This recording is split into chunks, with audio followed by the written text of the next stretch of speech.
Hello guys, join me. Let's learn some auto mechanic hand tools and their functions. A wrench.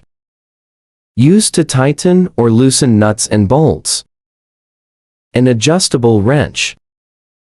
Can be used to fit different sizes of nuts and bolts. A socket wrench. Used with sockets to quickly remove or tighten bolts.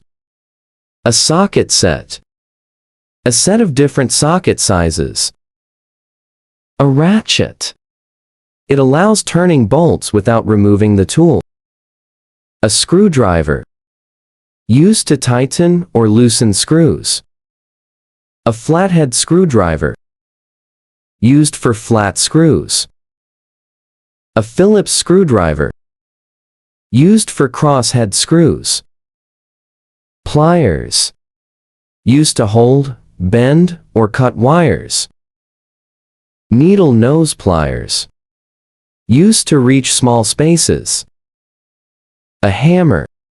Used to hit or remove parts.